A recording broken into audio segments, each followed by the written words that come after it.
Growing up, I had dreams and aspirations, but always felt like the kid that didn't fit in. For the most part, I wasn't a bad kid, but when I made the transition into adulthood, I turned to the streets for guidance. This led to getting locked up in juvenile hall, doing time in CYA, and eventually a 120-month sentence in federal prison. I had a lot of time to think and reflect during my federal sentence, so I share with you what I learned, hoping I can positively influence someone else's life with Prison Talk.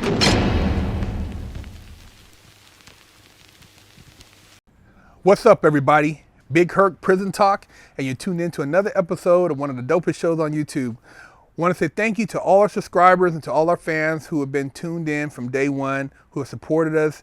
So make sure you guys also support our Instagram, our Twitter, and our Patreon, which is FreshOutSeries.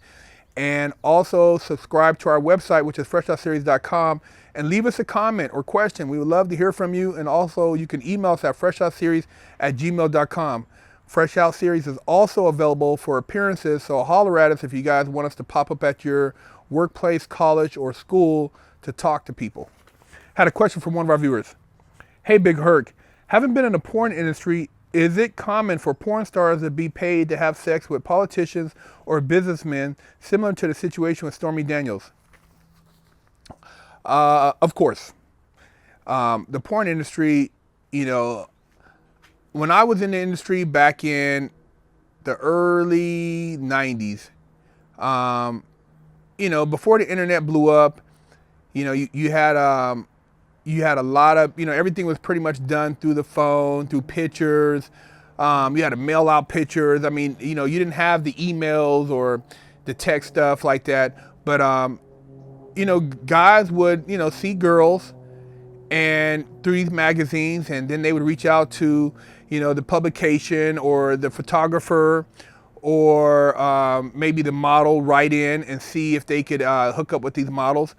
And it was known that a lot of times, these girls would, hook up with businessmen that wasn't necessarily porn shoots. Guys would come into town and they would want some entertainment. And if, the big agent back then could make it happen, they would hook the girl up, get a finder's fee, and the girl can make, a couple thousand, maybe more, depending on, what it is and who it is, and it was a hustle. It was a hustle, man. I remember one time, it wasn't it was like a quasi porn shoot. I say quasi because there was a cameraman there with a camera filming, but it wasn't like it was going to be, turned into an actual movie. But this Asian businessman had flew into town, and he was at the Beverly Wilshire, and basically it was me and another guy that was gonna basically fuck there's a porn star there too, the porn girl there, she was there, and then there was this Asian guy's wife or girlfriend, I don't know what it was. She didn't speak no English, and he spoke very little. So we get there, and it's me and this other cat. We taking turns fucking this little porn chick, and the Asian guy is watching, and he has his girlfriend sitting in front of him watching too, and they're like around the bed watching, touching. She's touching, and he's touching the girl, and we're fucking, and we're kind of looking around like, this is like, kind of like some weird shit. But we beating it up. We got it's a thick little blonde chick. I forgot her name, but we're beating up the coochie. Coochie assassins. He's switching off. He's fucking. I'm getting my dick sucked. I'm fucking. He's getting his dick sucked. And the cameraman's kind of like there with the camera, but then he's not really jockeying for the angles like you would usually expect. And after we get done fucking her for a little while, they break us off. And, she goes to get up and get cleaned up, the porn girl, and then his girlfriend's there. Now, he has his girlfriend there, and I don't know if you guys know about, like, Asian porn, but there's a lot of, like, kind of like dominant type shit going on where they hold the girl down, and she act like, oh, no, she don't want it, but then the guy forces himself on her. Well, he had the girl, and he was like pointing like, for us to make a move, and he was holding her, and he acted like he wanted us to kind of like take the pussy. I ain't with no taking the pussy shit. I'm not about to catch no, Tupac or Mike Tyson case or, some bullshit. So I'm like, nah, man, she looked like she ain't really wanting it. Now, I don't know if she was acting like she didn't want it, if this was part of the ploy, or if she really didn't want it. Anyways, I wasn't taking no chances. So after she kept, he was holding her and he's like, yeah, she making a little noise, how the Asian women make the noises.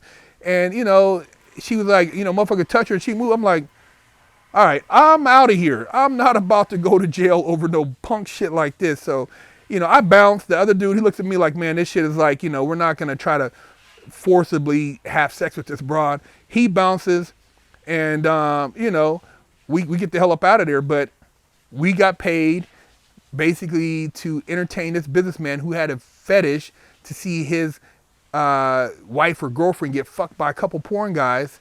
And, it goes down, it goes down. And I've heard there's been other stories of things that I've, heard or seen in the industry. But, shit like that happens all the time, I know of girls who have got paid to, have guys fucking, get pissed on. I know some guy, a chick told me a guy paid her a couple grand and she fucking, drank a bunch of fucking beer and pissed it all over this motherfucker and he loved it. So, it's a lot of kinky shit going down in the industry. And where else, a better place to find it is if you see a girl committing an act on video, why not pay her to commit the act on you? It's just like a no-brainer. So, of course, these porn girls, get their hustle on. And I don't knock them. I've got my hustle on in the industry when I was doing it. So, yeah, the Stormy Daniels shit, it goes down a lot. You just don't hear about it. Lockdown's over. Get your yard time in. Exclusively at FreshOutSeries.com.